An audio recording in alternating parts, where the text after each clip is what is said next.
Hi guys, KCET and NEET ಸ್ಟೂಡೆಂಟ್ಗೆ ಮತ್ತೊಂದು today ಅಪ್ಡೇಟ್ಗೆ ಸ್ವಾಗತ. ಓಕೆ, ನಾನು ಬೆಳಗ್ಗೆ ಎದ್ದು ದಿನನೂ ಕೂಡ ಏನಂತಂದರೆ ಎದ್ದ ತಕ್ಷಣ ನ್ಯೂಸ್ ಪೇಪರ್ನ ಒಂದು ಟೈಮ್ ಕಣ್ಣಾಡಿಸ್ತೀನಿ. ಏನಾದರೂ ನಿಮಗೆ ಸ್ಟೂಡೆಂಟ್ಗೆ ರಿಲೇಟೆಡ್ ಆಗಿರೋದು ಏನಾದರೂ ಬಂತಂದರೆ ಹೇಳಿಕೆ ಬರುತ್ತಂತಂದು. ಸೊ ಹಂಗಾಗಿ ಇವತ್ತು ಕೂಡ ಆ್ಯಸ್ ಯೂಶ್ವಲ್ ನೋಡಿದೆ. ಸೊ ಅದರಲ್ಲಿ ದಿನನೂ ಕೂಡ ಏನು ಅಷ್ಟೇ ನಾನು ಹೇಳುವಂಥದ್ದೇ ದಿನ ಅದರಲ್ಲೇ ಇರ್ತಿತ್ತು. ಸೊ ಹಂಗಾಗಿ ಏನು ಹೇಳೋದು ಬೇಡ, ಬಟ್ ಇವತ್ತು ಕೂಡ ಅದನ್ನೇ ಇದೆ. ಈಗ ಆಳೆ ಹೇಳಿದ್ದೀನಿ, ಆದರೂ ಕೂಡ ಇನ್ನೊಂದು ಟೈಮ್ ರಿವೈಸ್ ಮಾಡೋಕ್ಕೆ ನಿಮಗೆ ನ್ಯೂಸ್ ಪೇಪರ್ಲಿರೋ ತೋರಿಸ್ತಾ ಇದ್ದೀನಿ. ಸೊ ಅದ್ರಲ್ಲಿ ಕೊಟ್ಟಿರ್ತಕ್ಕಂಥ ಮೇಲೆ ಅದು DCET ಇದ್ದು ಅದನ್ನು ಬೇಡ. ಕೆಳಗಡೆ ನೋಡ್ತೀನಿ ನೋಡಿ, 4822 BAMS ಸೀಟ್ಗಳು ಅಂತ ಕೊಟ್ಟಿದ್ದಾರೆ ನೋಡಿ. ಈ ಒಂದು ವಿಡಿಯೋದಲ್ಲಿ ನಾನು ಎಲ್ಲನೂ ಕೂಡ ಕವರ್ ಮಾಡ್ತಾ ಇದ್ದೀನಿ. ನಿಮ್ಮ ಒಂದು ಕ್ವಶನ್ಸು ಕೂಡ ಬಹಳಷ್ಟು ಹಾಕಿದ್ದಾರೆ. ಸೊ ಅವನ್ನೆಲ್ಲನೂ ಕೂಡ ಕವರ್ ಮಾಡ್ತಿದ್ದೀನಿ. ಪ್ಲೀಸ್ ಕನ್ಫರ್ಮ್ ಆಗಿ ಅಂದರೆ ಕಂಪ್ಲೀಟಾಗಿ ವಾಚ್ ಮಾಡಿ ಆಯಿತಾ. ಸರಿ, ಈಗ ಮೊದಲದಾಗಿಬಿಟ್ಟು ನ್ಯೂಸ್ ಪೇಪರ್ಲಿ ಇರೋದು ಓದ್ತಾ ಇದ್ದೀನಿ. ಸರಿ, 4822 BAMS ಸೀಟ್ಗಳಂತ ಕೊಟ್ಬಿಟ್ಟು ಕೆಳಗಡೆ ರಾಜ್ಯದ ಒಟ್ಟು 64 ಆಯುರ್ವೇದ ಕಾಲೇಜುಗಳಲ್ಲಿ ಲಭ್ಯ ಇರುವ BAMS ಸೀಟುಗಳ ವಿವರಗಳನ್ನು ಸೀಟ್ ಮೆಟ್ರಿಕ್ಸ್ ಕರ್ನಾಟಕ ಪರೀಕ್ಷಾ ಪ್ರಾಧಿಕಾರ ಬಿಡುಗಡೆ ಮಾಡಿದೆ. ಈಗಾಗಲೇ ಸೀಟ್ ಮೆಟ್ರಿಕ್ಸ್ ನಿಮ್ಗಳಿಗೆ ಗೊತ್ತೈತೆ. ಸೊ ಅದರಲ್ಲಿ 64 ಕಾಲೇಜುಗಳು ಮಾತ್ರ ಕೊಟ್ಟಿದ್ದಾರೆ.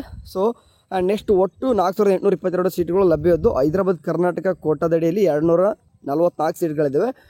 ಉಳಿಕೆ ಕರ್ನಾಟಕ ಅಭ್ಯರ್ಥಿಗಳು 1095 ಸೀಟ್ಗಳು ಎಂದು ನಿಗದಿ ಮಾಡಲಾಗಿದೆ. ಖಾಸಗಿ ವಲಯದ ಮುಕ್ತ ಸೀಟ್ಗಳು 667 ಆ್ಯಂಡ್ ಇತರ ಕೋಟಾದಲ್ಲಿ 1830 ಹಾಗೂ NRI ಕೋಟಾದಲ್ಲಿ ಕೂಡ 915 ಸೀಟುಗಳು ಒದಗಿಸಲಾಗಿದೆ.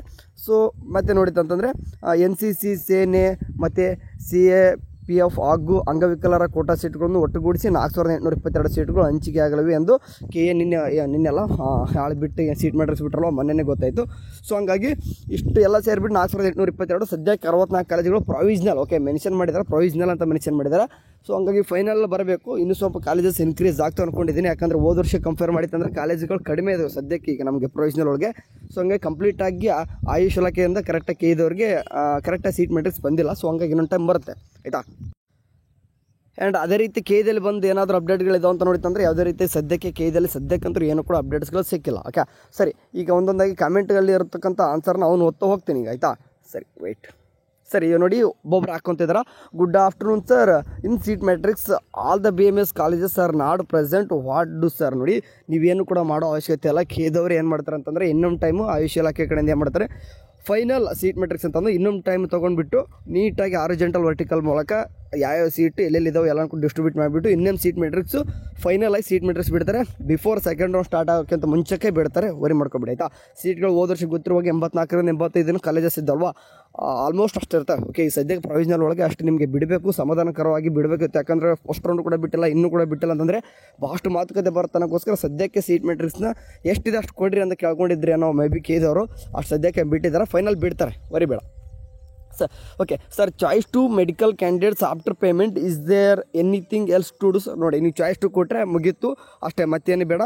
ಪೇಮೆಂಟ್ ಮಾಡಿರ್ತಕ್ಕಂಥದ್ದೊಂದು ಇದು ತಗೋರಿ. ಈಗ ನಿಮ್ಮ ಕನ್ಫರ್ಮೇಷನ್ ಸ್ಲಿಪ್ ಬರಲ್ಲ ಆಯಿತಾ. ಕನ್ಫರ್ಮೇಷನ್ ಸ್ಲಿಪ್ ಯಾಕೆ ಬರಲ್ಲ ಅಂತಂದರೆ ನೀವು ಚಾಯ್ಸ್ 1 ಕೊಟ್ಟಿಲ್ಲ. ಚಾಯ್ಸ್ 1 ಕೊಟ್ಟರೆ ಮಾತ್ರ confirmation slip. Next in case ಈಗ ಫಾರ್ ಎಕ್ಸಾಂಪಲ್ ಚಾಯ್ಸ್ 2 ಕೊಟ್ಟಿದ್ದೀರಾ, ಈಗಾಗಲೇ ಪೇಮೆಂಟ್ ಮಾಡಿದ್ದೀರಾ. ಓಕೆ, ಪೇಮೆಂಟ್ ಮಾಡಿದ್ದೀರಾ. ಈಗ ಏನಿದ್ರು ಕೂಡ ನೆಕ್ಸ್ಟ್ ರೌಂಡಲ್ಲಿ ನಿಮ್ಮ ಸೀಟ್ ಸಿಗ್ತಪ್ಪ ಮತ್ತೇನಿರುತ್ತೆ ಬ್ರದರ್ ಅಂತ ಕೇಳ್ಬೋದು. ನೋಡಿ, ನಿಮ್ಮ direct confirmation slip in case admission ಆಗ್ತೀರಾ ಅಂತಂದರೆ ಚಾಯ್ಸ್ 1 ಕೊಟ್ಬಿಟ್ಟು ಡೈರೆಕ್ಟಾಗಿ ಕನ್ಫರ್ಮೇಷನ್ ಸ್ಲಿಪ್ ಬರ್ತದೆ ನೆಕ್ಸ್ಟ್ ರೌಂಡ್ಗೆ ಹೇಳೋದು. ಈ ರೌಂಡಿಗೆ ಏನಿರಲ್ಲ, ಡೈರೆಕ್ಟಾಗಿ ಚಾಯ್ಸ್ 2 ಕೊಟ್ಟಿದ್ದೀರಾ, ಪೇಮೆಂಟ್ ಮಾಡಿದ್ದೀರಾ, ಮುಗೀತು. ಡೈರೆಕ್ಟ್ ಸೆಕೆಂಡ್ ರೌಂಡಿಗೆ ವೇಟ್ ಮಾಡಬೇಕು. Okay, next sir, option entry editing ಯಾವಾಗ for engineering, who choose choice 3. Okay, and next BS nursing second round option entry ಎರಡು ಕೂಡ ಒಂದೇ ಕ್ವಶನ್ನೇ.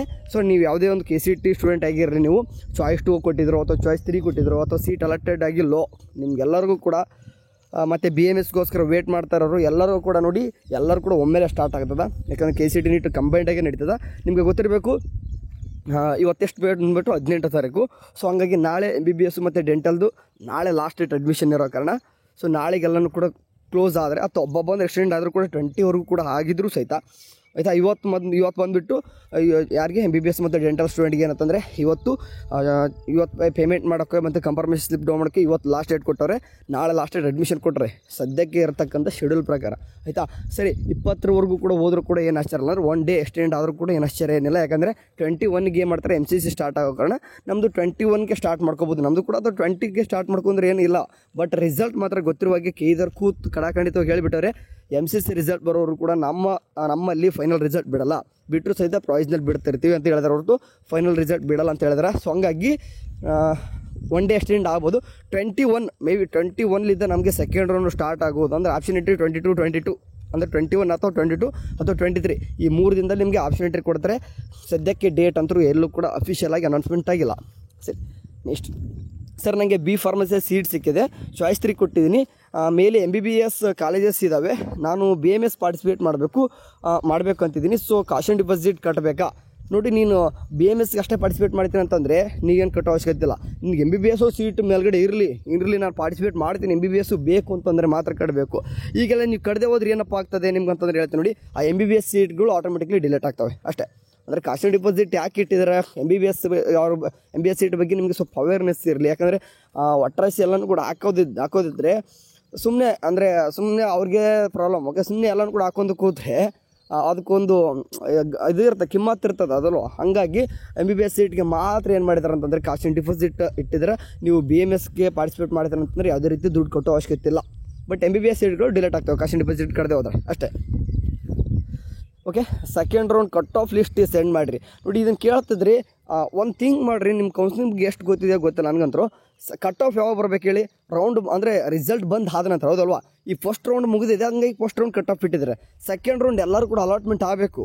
ಎಲ್ಲರೂ ಕೂಡ ಅಲಾಟ್ಮೆಂಟ್ ಆದ ನಂತರ ಏನಪ್ಪ ಅಂತಂದರೆ ಕಟ್ ಆಫ್ ಲಿಸ್ಟ್ ಬರ್ತದೆ. ನೋಡಿ, ಇದಕ್ಕೆ 3 ಮೆಂಬರ್ಸ್ ಲೈವ್ ಕೂಡ ಕೊಟ್ಟಿದ್ದಾರೆ ಅಂತಂದರೆ ಅವ್ರಿಗೂ ಕೂಡ ಅದೇ ಕ್ವಶನ್ ಆಗಿರುತ್ತೆ ಅಂತ ಅಂದ್ಕೊಂಡಿರ್ತೀನಿ. ಸೊ ನೋಡಿ, ನಿಮ್ಮ ಒಂದು ಸೆಕೆಂಡ್ ರೌಂಡು ರಿಸಲ್ಟ್ ಬರಬೇಕು. ಬಂದಾದ ತಕ್ಷಣ ಮರುದಿನ ಅಥವಾ ಅವತ್ತೇ ಒಂದು ಕಟ್ ಆಫ್ ಲಿಸ್ಟ್ ಬಿಡ್ತಾರೆ, ಹೌದಲ್ವಾ? ಅಂದರೆ ಯಾವ ಕಾಲೇಜಿಗೆ ಸೆಕೆಂಡ್ ರೌಂಡ್ ಎಲ್ಲಿ ಸೀಟ್ ಸಿಕ್ಕೈತೆ, ಎಷ್ಟಕ್ಕೆ ನಿಂತೈತೆ ಅಂತ ಗೊತ್ತಾಗಬೇಕಲ್ವಾ? ಗೊತ್ತಾಗಬೇಕಂತಂದ್ರೆ ಮೊದಲು ರಿಸಲ್ಟ್ ಬರಬೇಕು. ಸೊ ಅದಕ್ಕಿಂತ ಮುಂಚೆ ಕಟ್ ಆಫ್ ಹೆಂಗೆ ಬಿಡೋಕ್ಕಾಗುತ್ತೆ? ನೀವೇ ಥಿಂಕ್ ಮಾಡಿರಿ, ಹೌದಲ್ವಾ? ಸರಿ, ಹಾಗಾಗಿ ಸೆಕೆಂಡ್ ರೌಂಡು ರಿಸಲ್ಟ್ ಬಂದಾದ ತಕ್ಷಣ ಅದ್ರ ಕಟ್ ಆಫ್ ಬಿಡ್ತಾರೆ. ಅದನ್ನು ನೋಡಿಕೊಂಡು ನೀವು ಥರ್ಡ್ ರೌಂಡ್ಗೆ ಹೋಗಬೇಕಾ, ಅಂದರೆ ಸೆಕೆಂಡ್ ಎಕ್ಸ್ಟೆಂಡ್ ರೌಂಡ್ಗೆ ಹೋಗಬೇಕಾ ಬೇಡ ಅಂತ ನೀವು ಡಿಸೈಡ್ ಮಾಡಬೇಕು, ಆಯಿತಾ? ಸರಿ, ಇದಿಷ್ಟು ಡೌಟ್ಸ್ಗಳು ಕಮೆಂಟಲ್ಲಿದ್ದು. ಓಕೆ, ಇನ್ನೊಂದು ಟೈಮ್ ನೀವು ರಿವೈಸ್ ಮಾಡಿಬಿಡ್ತೀನಿ. ಏನಿಲ್ಲ, ಜಸ್ಟ್ ರಿವೈಂಡ್ ಮಾಡೋದಂದ್ರೆ ಏನಿಲ್ಲ, ಇಲ್ಲಿ ಕಾಣಿಸ್ತಿದೆ ನೋಡಿ. ಈಗ ಆಳೆ ಚಾಯ್ಸ್ ಎಂಟ್ರಿ ಮಾಡಿದವರು ಅದರಲ್ಲಿ ಚಾಯ್ಸ್ 1 ಕೊಟ್ಟವರು ನಿಮಗೆ ಬಂದುಬಿಟ್ಟು ಇವತ್ತು ಲಾಸ್ಟ್ ಡೇಟ್ ಇರೋ ಕಾರಣ. ಸೊ ಹಂಗಾಗಿ ಹೋಗ್ಬಿಟ್ಟು ಯಾರೆಲ್ಲ ಪೇಮೆಂಟ್ ಮಾಡಿಲ್ಲೋ ಆ್ಯಂಡ್ ಪೇಮೆಂಟ್ ಮಾಡಿ ಅದ್ರ ಜೊತೆಗೆ ಕನ್ಫರ್ಮೇಷನ್ ಸ್ಲಿಪ್ನ ಡೌನ್ ಮಾಡ್ಕೊಂಡಿಲ್ಲೋ, ಚಾಯ್ಸ್ 1 ಕೊಟ್ಟವರು ಬೇಗನೆ ಮಾಡ್ಕೊಂಬಿಡಿ ಇವತ್ತು. ಬೇಕಾದ್ರೆ ನಾಳೆ ಅಡ್ಮಿಷನ್ಗೆ ನಾಳೆವರೆಗೂ ಕೂಡ ಟೈಮ್ ಇದೆ. ಓಕೆ, ವರಿ ಮಾಡೋಕೋಗ್ಬಿಡಿ, ಆರಾಮ್ಸೆಗೆ ಹೋಗಿ ಎಲ್ಲನೂ ಕೂಡ. ಕೆಲವೊಂದಿಷ್ಟು ಹುಡುಗರು ಕೇಳ್ತಿದ್ರೆ ಪೇಮೆಂಟ್ ಮಾಡಿದ ತಕ್ಷಣ ಕನ್ಫರ್ಮೇಷನ್ ಸ್ಲಿಪ್ ಬರ್ತಿಲ್ಲ, ವೇಟ್ ಮಾಡಿ, ಬಂದೇ ಬರ್ತದೆ. ನೀವೇನು ಅಷ್ಟು ಗಾಬರಿ ಆಗಬೇಡಿ, ಮೊದಲು ಪೇಮೆಂಟ್ ಮಾಡಿಬಿಡಿ. ನೀವು 1 ಅವರ್ ಅಥವಾ 2 ಅವರ್ ಅಥವಾ 3 ಅವರ್ ಅಥವಾ 6 ಅವರಲ್ಲಿ ಒಂದು 15 ಜನರೇಟ್ ಆಗೇ ಆಗ್ತದೆ. ಕೇದಲ್ಲಿ ವರಿ ಮಾಡ್ಕೊಬಿಡಿ, ಆಯಿತಾ? ಸರಿ, ಇದಿಷ್ಟು ಸದ್ಯಕ್ಕೆ ಇರ್ತಕ್ಕಂಥ ಅಪ್ಡೇಟ್ಸ್ಗಳು. ಆ್ಯಂಡ್ ಸೆಕೆಂಡ್ ರೌಂಡ್ಗೆ ಮೇನಾಗಿ ನೀವು ಕಾಯಬೇಕಾಗ್ತದೆ. ಇನ್ನೂ 1-2 ದಿನ ಅಷ್ಟೇ, ಭಾಳ ಏನಿಲ್ಲ. ಇನ್ನೂ ಒಂದು 2 ಡೇಸ್ ವೇಟ್ ಮಾಡಿ. ಅದರ ತಕ್ಕನಂಗೆ ಒಂದು ಶೆಡ್ಯೂಲ್ ಬಿಡ್ತಾರೆ, ಆಯಿತಾ? ಶೆಡ್ಯೂಲ್ ಬಿಡದೆ ಮತ್ತೇನು ಮಾಡೋಲ್ಲ. ಅಂದರೆ ನಮ್ಗೆ ಯಾವಾಗ ಎಡಿಟ್ ಕೊಡ್ತೀವಿ ಅಂದರೆ ಯಾವಾಗ ನಿಮಗೆ ಆಪ್ಷನ್ ಎಂಟ್ರಿ ಎಷ್ಟು ದಿನ ಕೊಡ್ತೀವಿ, ಆಪ್ಷನ್ ಎಂಟ್ರಿ ಅದಾದ ತಕ್ಷಣ ಮತ್ತು ಸೀಟ್ ಅಲಾಟ್ಮೆಂಟು ಅದರಲ್ಲಿ ಕೂಡ ಪ್ರೊವಿಷನಲ್ ಬಿಡುತ್ತೆ ಅಂತ ಹೇಳಿದ್ರೆ ಪ್ರೊವಿಷನಲ್ ಯಾವಾಗ ಬಿಡ್ತೀವಿ, ಮತ್ತು ನೈಜ 2ನೇ ಸುತ್ತಿನ ಫಲಿತಾಂಶ ಲಿಂಕ್ ಅಂತ, ಅದು ಫಲಿತಾಂಶ ಅಂತ ಬಿಡ್ತಾರೆ. ಅದನ್ನಾದ ತಕ್ಷಣ ಮತ್ತು ನಿಮ್ಗೆ ವಾಪಸ್ ಚಾಯ್ಸ್ ಎಂಟ್ರಿ ಯಾವಾಗ ಕೊಡ್ತೀವಿ, ಚಾಯ್ಸ್ ಎಂಟ್ರಿ ಅದಾದ ತಕ್ಷಣ ಚಾಯ್ಸ್ 1 ಕೊಟ್ಟರು ಮತ್ತೆ ಇನ್ನೇನೆಲ್ಲ ಮಾಡಬೇಕು, ಅದಕ್ಕೊಂದು ಶೆಡ್ಯೂಲ್ ಬರ್ತದೆ. ಸೊ ಹಂಗಾಗಿ ಸೆಕೆಂಡ್ ರೌಂಡ್ ಕೂಡ ವೆಯ್ಟ್ ಮಾಡಬೇಕು. ನಿಮ್ಗೆ ಗಾಳಿ ಗೊತ್ತಿರೋ ಬಗ್ಗೆ ಈಗ ಪ್ರೊವಿಷನಲ್ BMS 4822 ಇದ್ದರೂ ಕೂಡ ಫೈನಲ್ ಆಗಿ ಇನ್ನೂ ಕೂಡ ಸೀಟ್ ಇನ್ಕ್ರೀಸ್ ಆಗ್ತವೆ. ನಾನು ಪದೇ ವಿಡಿಯೋದಲ್ಲಿ ಹೇಳ್ತೀನಿ ಅಂತ ನಿಮ್ಗೆ ರಿಮೈಂಡ್ ಮಾಡ್ತಾಯಿದ್ದೀನಿ ಅಷ್ಟೇ. ಮತ್ತೆ 5,000 ಸೀಟ್ಗಳು ಇಂಜಿನಿಯರಿಂಗ್ ಸರೆಂಡರ್ ಆಗಿದ್ದಾವೆ, 10,000 ಆಯಿತು. ಮತ್ತು ಚಾಯ್ಸ್ 4 ಕೊಟ್ಟಿರ್ತಾರೆ, ಅವರು ಕೂಡ ಎಕ್ಸಿಟ್ ಆಗಿರ್ತಾರೆ. ಆ್ಯಂಡ್ ಚಾಯ್ಸ್ 1 ಕೊಟ್ಟು ಸಹಿತ ಎಷ್ಟು ಹುಡುಗರು ಅಡ್ಮಿಷನ್ ಆಗಿಲ್ಲ, ಅವರು ಕೂಡ ಎಕ್ಸಿಟ್ ಆಗಿರ್ತಾರೆ. ಮತ್ತು ಕೆಲವೊಂದಿಷ್ಟು ಹುಡುಗರು ಏನಾಗ್ತಂದರೆ ಈಗ ಚಾಯ್ಸ್ 2, 3 ಕೊಟ್ಟರು ಕೂಡ ಕೆಲವೊಂದಿಷ್ಟು ಹುಡುಗರು ಏನಾಗಿರ್ತಾರೆ ಅಂತಂದರೆ ಈಗ ಬೇರೆ ಕೌನ್ಸಿಲಿಂಗ್ ಕೂಡ ಅಟೆಂಡ್ ಮಾಡಿರ್ತಾರೆ. ಲೈಕ್ ಎಕ್ಸಾಂಪಲ್ ಈಗ ಕಾಮೆಡ್ಕೆ ಇದೆ, JEE ಇದೆ, ಮತ್ತು ಬೇರೆ ಇದಾವೆ. ಇನ್ನೂ ಕೂಡ ನಮ್ಗೆ ಅಷ್ಟು ಕೂಡ ಗಮನಕ್ಕೆ ಬಂದಿರಲ್ಲ, ಅಲ್ಲೆಲ್ಲಿ ಹೋಗಿಬಿಟ್ಟಿರ್ತಾರೆ ಹುಡುಗರು. ಸೊ ಹಂಗಾಗಿ ಅಲ್ಲೆಲ್ಲಿ ಸ್ಕಿಪ್ ಹುಡುಗರು ಆಗೋ ಕಾರಣ ನಿಮಗೆ ಆಟೋಮೆಟಿಕ್ಲಿ ಸೀಟ್ ಸಿಗ್ತದೆ. ಆ್ಯಂಡ್ ಇದರಲ್ಲೂ ಕೂಡ ಕೆಲವೊಂದಿಷ್ಟು ಹುಡುಗರು ಚಾಯ್ಸ್ 2, 3 ಕೊಟ್ಟವರು ಸಾಕಾಗಿ ಕಾಮನ್ ಡಿಗ್ರಿ ಕೂಡ ಮಾಡಿಬಿಟ್ಬಿಟ್ಟಿರ್ತಾರೆ. ಸೊ ಹಂಗಾಗಿ ವೇಟ್ ಮಾಡಿದಷ್ಟು ನೀವು ಚೆನ್ನಾಗಿರ್ತೀರ ನೋಡ್ರಪ್ಪ. ಅವಸರ ಮಾಡ್ಕೊಂಡವ್ರು ಹಂಗೆ ಉಳ್ಕೊತಾರೆ ಅವ್ರು ಅಷ್ಟೇ, ಆಮೇಲೆ ರಿಗ್ರೆಟ್ ಆಗ್ತಾರೆ. ಸೊ ನಾವು ಕಾಯಬೇಕಿತ್ತು. ಈಗಾಗಲೇ ಚಾಯ್ಸ್ 1 ಚಾಯ್ಸ್ 1 ಕೊಟ್ಟರು ಸಹಿತ ಎಂಥದ್ದು ಕಾಲೇಜ್ ಹೋಗಿ ಅಡ್ಮಿಷನ್ ಆಗಿಬಿಟ್ಟಿರ್ತಾರೆ, ಅವರು ಕೂಡ ರಿಗ್ರೆಟ್ ಆಗ್ತಾರೆ ಮುಂದೆ. ಓಕೆ, ಚೆನ್ನಾಗಿರೋ ಕಾಲೇಜ್ ತೊಗೊಂಡಿದ್ರೆ ಬರೀ ನಿಮ್ಗೆ ಏನು ಅಭ್ಯಂತರ ಇಲ್ಲ, ಸ್ವಲ್ಪ ಪರವಾಗಿಲ್ಲ ಬೆಟರ್ ಕಾಲೇಜ್ ಸಿಗ್ತಿತ್ತಪ್ಪ ವೇಟ್ ಮಾಡಿದ್ರೆ ಅಂತ ಅಂದ್ಕೊಳ್ಳೋರಿಗೆ ನಿಮ್ಗೆ ಇವಾಗ ಗೊತ್ತಾಗಲ್ಲ, ಇನ್ನೂ 1 ಮಂತ್ ಬಿಡಿ ನಿಮಗೆ ಗೊತ್ತಾಗುತ್ತೆ. ಸರಿ, ಇವಾಗ ಏನು ಕ್ಲಾಸಸ್ ಏನು ಸ್ಟಾರ್ಟ್ ಆಗಿರಲ್ಲ, ವರಿ ಮಾಡ್ಕೊಬಿಡಿ. ಎಲ್ಲೋ ಒಂದು ಪ್ರೈವೇಟ್ ಕಾಲೇಜಲ್ಲಿ ಅಲ್ಲೆಲ್ಲ ಸ್ಟಾರ್ಟ್ ಮಾಡ್ಕೊಂಡಿರ್ತಾರೆ, ಅಲ್ಲೊಂದು ನಿಮ್ಗೇನು ಅಷ್ಟೊಂದೇನು ನಿಂದು ಉಳ್ಕೊಳ್ಳೋಣ. ನೀವು 1 ತಿಂಗಳ ಲೇಟಾಗಿ ಹೋಗಿರಿ ಕಾಲೇಜು, ಎಲ್ಲನೂ ಕೂಡ ಕವರ್ ಮಾಡ್ಕೊತೀರ. ಸ್ವಲ್ಪ ಸ್ಟಾರ್ಟಿಂಗ್ ನಿಮ್ಗೆ ಅಷ್ಟೇ ಅನಿಸುತ್ತೆ, ಕ್ಲಾಸಸ್ ಕೂಡ ರೆಗ್ಯುಲರಾಗಿ ಸ್ಟಾರ್ಟ್ ಆಗ್ತವೆ. ಸೆಪ್ಟೆಂಬರ್ 15ರಿಂದ ಆರಾಮ್ಸೆ ಹೋಗಿರಂತೆ. ನಾನು ಕೆಲವೊಂದಿಷ್ಟು ಕೇಳಿದ ಪ್ರಕಾರ ನರ್ಸಿಂಗ್ ಕ್ಲಾಸಸ್ ಏನೋ ಅಕ್ಟೋಬರಲ್ಲಿ ಸ್ಟಾರ್ಟ್ ಆಗ್ತಾರೆ ಅಂತ ಹೇಳಿದಾರಂತ ಒಂದು ಪ್ರೈವೇಟಲ್ಲಿ. ಸೊ ಪ್ರೈವೇಟಲ್ಲಿ ಹಂಗಾದ್ರೆ ಗೌರ್ಮೆಂಟ್ ಇನ್ನೂ ಏನೇನು ಇರ್ತದೋ ಹೌದಲ್ವಾ. ಇನ್ನು ಇಂಡಕ್ಷನ್ ಪ್ರೋಗ್ರಾಮ್ ಬಗ್ಗೆ ಆಯಿತು, ನಮ್ಮ ಇಂಜಿನಿಯರಿಂಗ್ ಅವರು ಕೂಡ VT ಏನು ಮಾಡ್ತಾರೆ ಅಂತಂದರೆ ನಿಮ್ಮ ಡೈರೆಕ್ಟಾಗಿ ಎಕ್ಸಾಮ್ ಡೇಟಾ ಬಿಟ್ಬಿಡ್ತಾರೆ. ಅವ್ರು ಫಸ್ಟ್ ಸೆಮ್ ಎಕ್ಸಾಮ್ ಯಾವಾಗ ಅಂತಂದು ಅನೌನ್ಸ್ಮೆಂಟ್ ಮಾಡಿಬಿಡ್ತಾರೆ. ಸೊ ಅದನ್ನು ಕೂಡ ಏನು ಬಿಟ್ಟಿಲ್ಲ. ಬಟ್ ನಮ್ಮ RGHS ಅಲ್ಲಿ ಯಾರೆಲ್ಲ ಸ್ಟಡಿ ಮಾಡ್ತಿರೋ ಈಗ MBBS ಆಯಿತು, ಮತ್ತು ಡೆಂಟಲ್ ಆಯಿತು, ಆಯುಷ್ ಆಯಿತು, ನರ್ಸಿಂಗ್ ಆಯಿತು, ಫಾರ್ಮಸಿ ಆಯಿತು, ಎಲ್ಲ ಕೂಡ RGHS ಕಡೆಯಿಂದ exam before 1 month R 2 month ಅಷ್ಟೇ ಎಲ್ಲನೂ ಕೂಡ ಟೈಮ್ ಟೇಬಲ್ ಬಿಡ್ತಾರೆ. ಸೊ ಆ್ಯಸ್ ಯೂಶ್ವಲ್ ನಮ್ಮದು ಗೊತ್ತಿರೋ ಬಗ್ಗೆ ಸೆಕೆಂಡ್ ರೌಂಡ್ ಕಂಪ್ಲೀಟ್ ಆಗೋರು ಕೂಡ ಕ್ಲಾಸಸ್ ಸ್ಟಾರ್ಟ್ ಮಾಡ್ಕೊಳ್ಳಲ್ಲ. ನಮ್ಮೊಂದು RGHS ಯೂನಿವರ್ಸಿಟಿ ಅವಾಗ ಅಕಾಡೆಮಿಕ್ ಇಯರ್ ಸ್ಟಾರ್ಟ್ ಆಗುತ್ತೆ. ಸೊ ನೀವು ಅವಸರ ಮಾಡಿದಷ್ಟು ನಿಮಗೆ ತೊಂದರೆ, ಆರಾಮಾಗಿ ಕಾಯ್ಕೊಂಡು ಹೋಗ್ರಿ, ಏನೂ ಆಗಲ್ಲ. ಸರಿ ಕಣ್ರು, ಸರಿ ಏನಾದರೂ ಅಪ್ಡೇಟ್ ಬಂದರೆ ತಿಳಿಸ್ತೀನಿ. ಎಲ್ಲರೂ ಚಾನಲ್ ನೋಡ್ತಾರೆ. ಟೇಕ್ ಕೇರ್, ಬಾಯ್.